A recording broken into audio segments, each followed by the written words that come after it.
Ёстой солиотой ир шүү. Хэлээрээ хүчтэй гэгшин газар долоож орхилоо. Ганцхан долоогоод л энэ газар хатан жигтэй зүйлээр дүүрэн байгааг шууд мэдэрлээ. Тэгсэн чинь нөгөө хоёр нэг бүтэн эргээд гялдсан шидэт тойрог гаргачихдаг.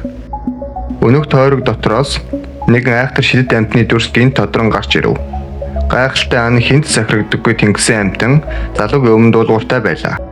Бүр эртний Шанхай жин содортол нэр дурддагдж байсан гайхамшигт амтан түүнд ах дүү шиг хүндэтгэлтэй хандаж байлаа шүү. Харин энэ залуугийн тухайд гэвэл түүний ард зүгээр нэг түүх байхгүй. Учир нь түүн шидэж ертөнцид хэн хэнгүй мэддэг алдар шидэж сургуулийн захирал Дамблдор юм. Та намайг Харри Поттерын тухай ярих гэж байна гэж бодож байна уу? Үгүй ээ.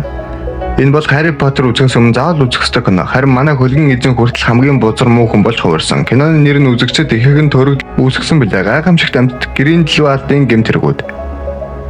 Нэгэн өдөр буржуурууст гудамжаар алхаж яваад агаад хөвж буй нэгэн бэлийг олж харлаа. Тэр бэли түүнийг нэг газар руу явахыг заагаад байгаа юм шиг санагдав. Эргэлэх сүлгүүгээр бэлийг атгахад түүнийг нэгэн барилгын дээвэр дээр аваачив. Тэгтэл түүний өмнө багш болох Дамблдор зогсож байлаа. Түүний санаад зовсон царайтай байгааг хараад ухаантай буржугар өст маань том хэрэг болох гэж бууг ойлголоо. Үнэхээр л Дамблдорын шид ертөнцийн ирээдүйг шийдэх томоохон даалгаврыг түүнд итгэн өглөө. Яг саяхан л ихэд шидэж оронгийн гүн харахуйд хоригдож байсан аимшигт хар шидэн Гриндэлвальд хар тэрэгний гинжинд хүлэгдсэн байлаа. Түүнийг эцсийн шүүх хуралд авчгаар зэхэж байсан юм. Гэтэл яаж санах вүлээ? Гриндэлвальд шидэнтэй хуйлдаж шүүх хуралд хүрэхээс өмнө хамгаалтын бүх хүмүүсийг устгаад амьд мэд зогтож шүүхээс амжилттай мултарч чадсан юм. Дөнгөж хоригоос мултарсан даруйдаа шидний ертөнцөд сэрэх аимшигтай хөлгөө хэрэгжүүл хамгийн ихний алхам хар сүнсэг тээсэн хүүг олж авах байлаа.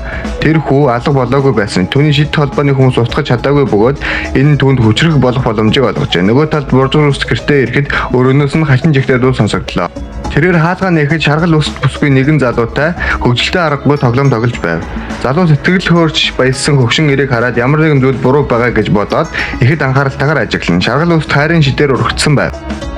Тэр гараа өргөж шидийг тайлах зүйлийг хийхэд хөгшин ирийн оюухан гинт сэргэлээ. Нөхцөл байдал үнэхээр ичмээр байсан тул шаргал уст бүх хэд зүйлсээ хурдан гэгшин баглаж эхлэв. Хөгшин ир олон удаа уушлах гуйсан бүсгүй эцэст нь нэгэн шид ашиглан агаар замхран алга болсон. Олж чадахгүй гэж буржгар залуу шид дарга ашиглан бүсгүй барьчааг оллоо. Тэрээр энэ бүх зүйл тэр томоохон даалгавартай ямар нэгэн зүйлээр холбоотой гэдгийг ойлгов. Тиймээс хөгшин ирийг дагуулсан шид ертөнцийн аялалд гарахар шийдлээ. Тэд хамтдаа тодорхойгүй хачин дөрөвтэй нэгэн эртээ тааралдав. Буржгар маань дурамчин өнөөхөр замын хөлс төлөв. Өнөөхөр хачирхалтайгаар тоолж өглөв. Газарт байгаа төмөр сав гинт маш хүчтэй эргэлдэв.